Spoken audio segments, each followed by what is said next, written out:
무슨 뭐 후보자 임명 이런 부분에 앞서 가지고 국회법을 위반하고 있어요. 그러니까 오늘 그 이동관 후보자 그 아들 1학년 때 담임 선생이 드디어 국회에 와 가지고 기자회견을 했단 말이에요. 네. 근데 말을 이동관 후보자 그동안 했던 게 얼마나 이게 위증인지 이런 부분들을 거의 뭐 한쪽에선 청문회, 한쪽에선 기자회견. 그 거리도 얼마 안 돼요, 사실은. 청문회장하고 아마 국회 소통관에서 와서 하신 것 같은데. 근데 사실 그 아들에 대해 가지고 학부모 갑질의 진술을 다 보여주더라고요. 그러니까 생활기록부까지 바꿔라 그랬다. 그다음에 화해한 다음에 또 학폭이 있었다. 이러면서 이제 이게 화해된 사건이라고 해가지고 우기는 데 돼가지고 이분이 원래 언론에 안 나오시던 분이거든요. 그렇습니다. 근데 얼마나 처절했으면 그 현직 교사가 저기까지 오셨을까. 현직 교사인지는 내가 잘 모르겠습니다만. 이런 부분들은 보면은 이게 사실 선서를 하는 청문회입니다. 위증의 벌을 다 받기로 하고 그 선서를 하고 이렇게 하는 청문회인데 여기서부터 이렇게 시작부터 이러면은 앞으로 방송 전체를 걱정하기 이전에 이거는 하나의 괴벨스식 어떤 권력 출현이다. 말하자면은 그 1933년에 독일 국회의사당 화재 사건을 계기로 해서 괴벨스가 전면에 나서 가지고 이제 공산주의와 투쟁을 선포하고 그랬지 않습니까? 대통령께서 경축사에서 공산 전체주의와의 투쟁을 선포하고 그 다음에 제가 보기에 실행자는 제가 보기엔 누가 뭐래도 이동관 방통위원장이에요. 그러니까 이러면서 이제 여기서 계속 그 진실에 있어가지고도 담임 선생님한테 밀리는 양상을 이렇게 보여주는 걸 보면은 사실은 저는 그 국회의사당 화재 사건을 떠올리지 않을 수가 없어요. 네. 이게 괴벨스식 통치 아니면 뭐냐 이게. 이걸 정식으로 예고한 거 아니냐 이거예요. 이게 참 청문회라는 게 그런 면에서는 참 참담하다. 그나마 거짓말한 내용이라도 알 수 있어 다행이다. 예. 오늘 양심 선언을 할 때 이제 선생님도 실제로 이제 그 가해자인 이제 이동관 지명자의 아들과 피해자가 합의했다. 그렇게 생각하지도 않는다. 사실 다 거짓말이다. 오죽하면 이제 국회 청문회장에 와서 기자회견을 통해서 저렇게 밝혔느냐. 왜냐하면 진실이 더 중요하다. 그것을 알아야 한다. 국민이 뭐 이렇게 호소를 했던 것과 마찬가지인데요. 그럼에도 불구하고 이동관 지명자는 오늘 청문회에서 너무너무 당당하게 본인의 의사를 밝혔는데요. CCTV도 없고라는 영상이 있습니다. 그 영상 보면서 얘기 조금 더 나누겠습니다. 당시 진술서를 받았던 교사들은 이게 모두 사실이라고 주장하고 있습니다. 어떻게 답변하시겠습니까? 그거에 대해서는 제가 딱 두 가지로 얘기하겠습니다. 뭐냐, 이 경우에 제일 중요한 건 솔직히 아무도 그 현장을 본 사람이 없습니다. CCTV가 있는 것도 아니고. 그렇다면 피해를 입었다고 하는 학생의 진술이 제일 중요한 거 아닌가요? 상담을 했던 교사분들조차도 인정한 겁니다. 이 학생들이 나중에 이걸 서명 날인을 하라 그랬더니 거부했습니다. 그러니까 이게 어떻게 말하자면 공식 진술서입니까? 저는 그렇다고 해서 학폭이 없었다는 건 아닙니다. 그러나 그것이 나중에 재판에서 증거로 채택되려면 본인의 엄밀한 서명 날인이 있고 말하자면 담당 검사의 그 조서의 기록이 돼야 됩니다. 근데 지금 아무 서명 날인도 돼 있지 않은 거를 이게 진실이니까 이걸 인정하라 그러면 그건 좀 강변 아니신가 싶습니다. 어떻습니까? 이제 학폭을 인정하고 자신의 아들이 이제 뭐 4명이나 가해를 했는데 저 이제 해명의 과정을 보면 뭐 법적으로 문제가 있느냐 없느냐 서명을 했느냐 안 했느냐 이걸 가지고 오히려 큰 소리를 저렇게 치고 있는 모습을 보면 어떤 생각이 듭니까? 요즘에 그 60대 35 법칙이라는 말이 이제 돌더라고요. 저는 사실은 그런 말을 많이 했는데 윤석열 정권 지지자층 35%, 반대층이 아니라 혐오층 한 60%.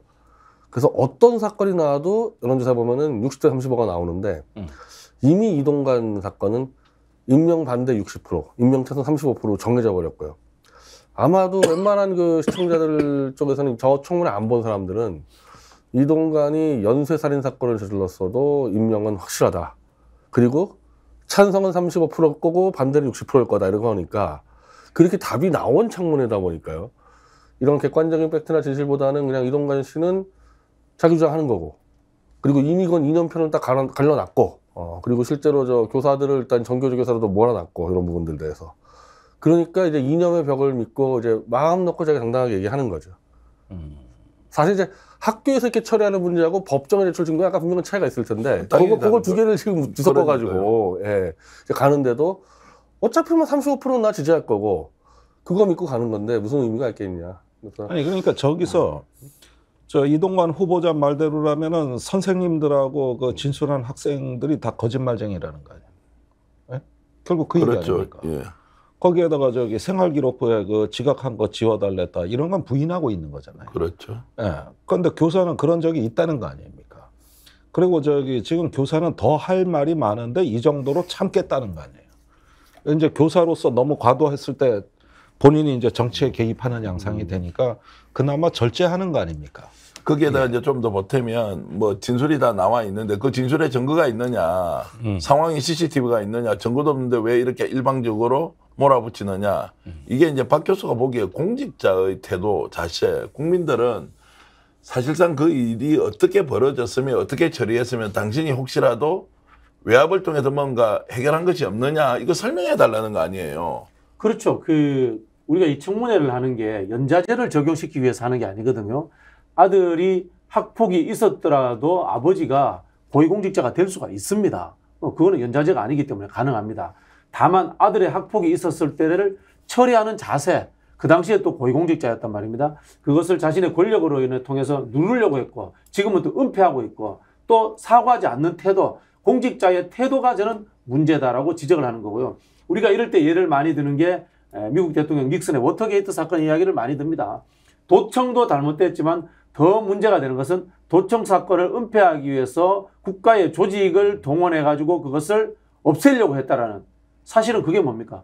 국정문란이거든요. 그런 사건을 발전할 수 있는 그런 인성의 소유자다. 그런 도덕 개념의 소유자라는 것이 지금 이동관 방통위원장 후보에게도 적용되는 겁니다. 그런 걸 보면 이제 대한민국 국민들이 이동관 방통위원장을 얼마나 신뢰하고 또는 고위공직자로서 인정할 것인가의 문제는 저는 끊임없이 의문이 드는데 정말로 이념적으로 똘똘 뭉친 또는 진영 논리에 갇힌 사람들은 이동관 저렇게 말을 할 수 있는 거 아니냐라고 하면서 사실과 진실이 기준이 아니고 이제는 신념 체계가 기준이 되어 가고 있는 이런 정치 현실은 좀 어떻게 봐야 됩니까? 아니 근데 뭐 이런 얘기 나오면 항상 정치인들 탓을 하는데 예. 이미 국민들이 분열돼 있고 정치인들은 그걸 표현하는 존재에 불과하단 말이에요.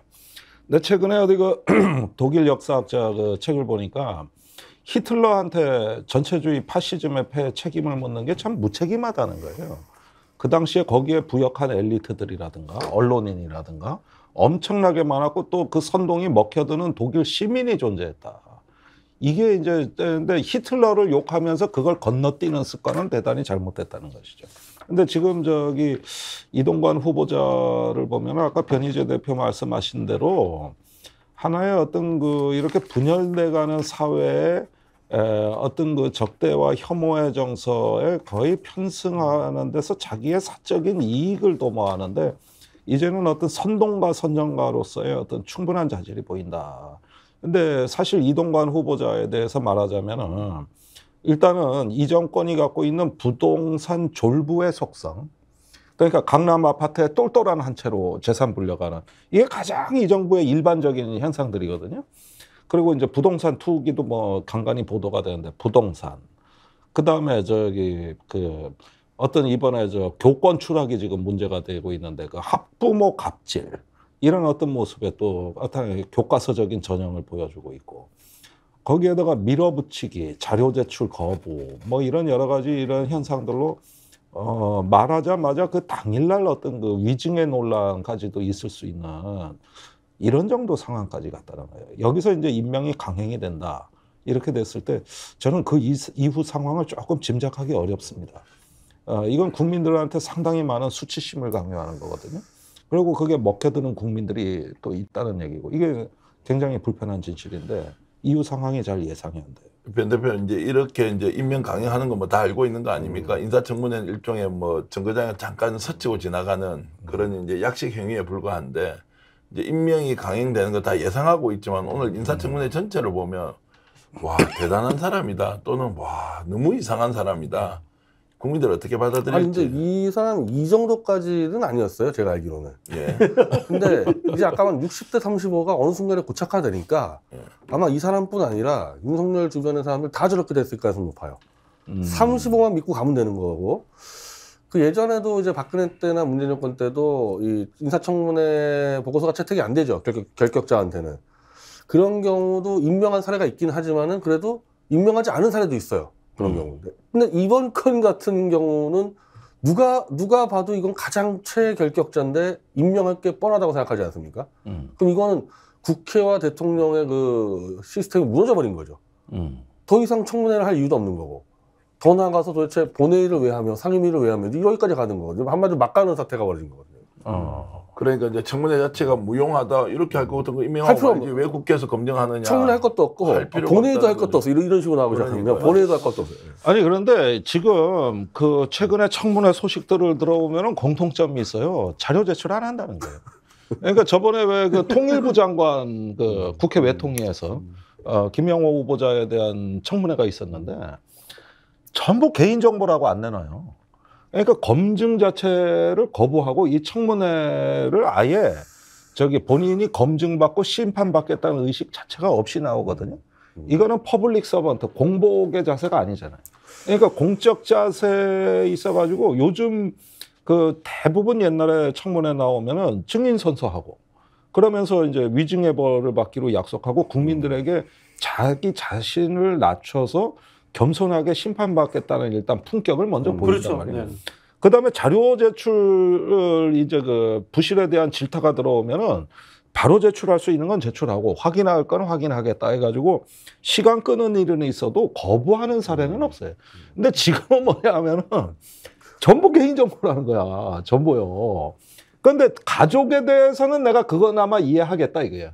저기 뭐 아까 연좌제도 안 되지 않냐는데 본인에 대한 자료도 안 내놓는다고. 네. 그러니까 이거는 저기 여기에 나온 후보자는 저 개인이 아니거든요. 당사자거든요.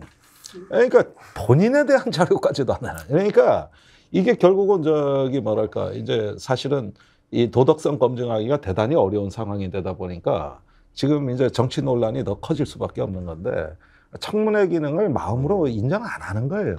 이거는. 그 청문회 자리에 나온 이제 공직 후보자 탓 그리고 또 윤석열 정부의 탓 이렇게 하는데도요. 여기서 또 하나 짚고 넘어야 되면 국회입니다. 국회. 이 정도면 국회 문 닫아야 돼요. 국회 문 닫아요. 제가 국회법 찾아봤거든요. 이제 뭐 위정법 관련 법규도 있고요. 그다음에 자료제출 관련된 것도 있고 165조에 보면은 또 회의 방해가 굉장히 광의의 의미로서 잡아놨더라고요. 자료제출 않는 것도 회의 방해입니다. 이런 것들을 통해서 법과 규칙을 만들 수 있어요. 근데 그거 안 만들고 있는 거야 국회의원들이. 그런 부분들도 있고요. 자 이동관이라든가 또는 뭐 좀 더 앞서가지고 우리 원희룡 장관 거의 국회를 무시하잖아요. 국회를 무시하는데 여당이라고 원희룡 장관 편을 듭니다. 야당만 그냥 비판합니다. 이거 우리 되돌려서 한 3, 4년 전으로 가볼게요. 4년 전에 윤석열 청문회 할 때 편들었던 그 당시 민주당 의원들 지금 그 사람들 역적된 거예요. 역적된 거. 근데 돌이켜 생각해 보면요. 여야의 문제가 아니고 국회라는 것은 기본적으로 국민의 대의기관으로서 행정부를 견제하고 감시하고 해야 되는 거잖아요. 근데 나는 행정부 수장인 대통령의 똘마니야. 그런 생각을 갖고 국회의 본연의 임무를 전부 다 안 한 거예요. 국회의원 자질이 전부 없는 거예요. 제가 봤을 때는. 제가 한 가지 사례를 지금 가장 그 좀 이슈됐던 사례에서 근데 MB 정권 때 이제 유인촌 장관이 청문회 아닌데 그 당시 이종걸 의원이 유인촌 장관한테 이명박의 졸개들이라고 얘기를 해가지고 유인촌 장관이 이제 국회의원한테는 감히 말을 못하고 저쪽 옆에 있는 사진기자한테 화풀이 해버렸거든요. 그렇죠. 네, 사진기자한테 찍지 마! 요거만 했다 해가지고 5시간 동안 이 회의가 공전되고 결국 유인촌 장관이 사과를 해가지고 지금 이제 그런 시대가 끝난 거죠. 그런 시대가. 아예 이제 나는 지금의 그 원희룡 장관부터 뭐 이동관부터 뭐 수많은 국회 상임위나에서 국회에서는 이미 회의를 중단해야 쓰고 장관을 쫓아내야 될 경우가 수두시 벌어졌거든요. 이제 그런 게 아예 없어졌어요. 제가 이 말씀 드리는 거는 국회의장의 주도하에 여야 원내대표가 정신 차려가지고 국회 회의 방해라든가 위증, 자료제출 거부 이런 거에 대한 법률과 규정을 강화해야 됩니다. 그렇지 않으면 국회가 있을 필요가 없어요. 이런 수준이면은. 지금 6,200여 분의 이제 동시 접속자가 들어와서 많은 의견을 뭐 동시에 올려주고 계십니다. 잊지 말자님께서는 조금 전에 박 교수 얘기처럼 헛수합이 김진표다. 국회 나서서 뭔가 조치를 내라. 이게 무슨 국회냐. 이런 걸들이 많이 올라오고 있고 여유당님, 바우님, 손효금님, 조국형님 이런 분들이 이제 계속해서 국회 무능론 제대로 감시해야 되는데 왜 못하느냐. 이제 이렇게 할 것 같다면 치워라. 도저히 못 쳐다보겠다. 이제 이런 것들이 실제 지금 민심이다. 그럼에도 불구하고 여기에서 강하게 지금 이동관 위원장 임명자를 질타하는 분이 있습니다. 강덕구 의원인데요. 그분 국회 오늘 청문회 과정에서 직접 이제 불호령을 내리는 모습 한번 보겠습니다. 어떻게 보면 나는 같은 아버지 입장에서 마음이 좀 아팠습니다. 이동관 청문회에서 제가 느낀 건 이 후보자의 아들의 학폭 문제를 푸는 이동관 지명자와 태도 그리고 처음부터 끝까지 거짓말로 일갈하는 모습을 보면서 어떻게 이런 사람이 여태까지 대한민국의 권력의 중심에 있었고 이런 사람이 공직자 역할을 계속 해왔고 더군다나 중립성과 공정성이 가장 중요한 방송통신위원장 자리에 지명되었는지 저는 부끄러워할 줄 알아야 당신은 전혀 부끄러워할 줄 모르는 사람인 것 같습니다. 그러니까 저는 어떻게 보면 괴멸스보다 더 걱정되고 더 염려되고 더 국민의 입장에서는 참혹한 지명자입니다. 이상입니다. 네, 의원님 비판 겸허하게 받아들이겠습니다. 네. 이제 저 장면을 보면서 강덕구 의원이 저렇게 막 그 고성어로 욕할 때는 진심도 느껴지고 국민들이 저런 말 하고 싶은데 라고 하는데 받아치는 이동관 지명자의 모습을 한번 보십시오. 겸허하게 받아들이겠습니다 라면서 눈빛이나 태도나 표정을 한번 보십시오. 이걸 참 어떻게 우리가 이해해야 하느냐 이런 생각이 들어서 참 할 말을 잃었다. 그리고 이제 다른 한편으로는 강덕구 의원처럼 저렇게 그래도 할 말 제대로 하면 겁 안 내고 좀 이렇게 막 그 안으로 쌓여 있는 게 좀 풀리는 효과는 좀 있는 것 같아요. 이게 사실은 저런 태도는 국민의 대표인 국회가 떠들든 말든 나는 대통령 임명하면 되는 거야. 라는 이게 그 전형적인 그 뭐라고 합니까? 줄서기, 똘마니 뭐 이런 거예요. 어떻게 보면은. 그렇게밖에 볼 수 없는 거고 이제 윤석열 정부 들어서서 이런 일들이 과거 정권보다 더 심해지는 이유는 저는 검찰 독재 정권이라는 탓도 존재하고 있다고 봅니다. 여야를 넘어서서 저는 이 정부가 가지는 이 폭력성에 대해서 두려움을 갖고 있지 않나 이런 생각이 들고요. 그러면은 조금 더 넘어가면 문재인 정부는 어떻느냐? 좀 문재인 정부 때도 저 비판 좀 해야 되겠어요. 문재인 정부 때 장관들이 국회에 나가지고 뭐 큰 소리 지르고 했잖아요. 그래서 대로주고 지금 말로 받는 거예요, 지금. 어떻게 보면은. 그 당시에는 보면은 뭐가 문제인가 하면은 당정협의회라는 형태로 국회의원들이 장관 들어가고 싶은 욕심이 있는 거야. 그래서 행정부니까 우리는 여당이니까 늘 비판하면 안 돼. 이런 또 강박관념에 빠져 있었던 거예요. 저는 대한민국 정치의 가장 큰 문제점 중에 하나가 지금 은근히 우리가 이제 그 대통령제하고 내각제하고 적장이 짬뽕돼 버린 이 구조 있지 않습니까? 이 구조 속에서 국회의원들이 가지고 있는 내각에 대한 욕심들, 정치적 야망들 이런 것들이 포함돼 가지고 국민의 대표성을 스스로 버리고 스스로의 이 존엄과 하나의 품격을 훼손하는 이런 상황까지 만들어진 것 같아요.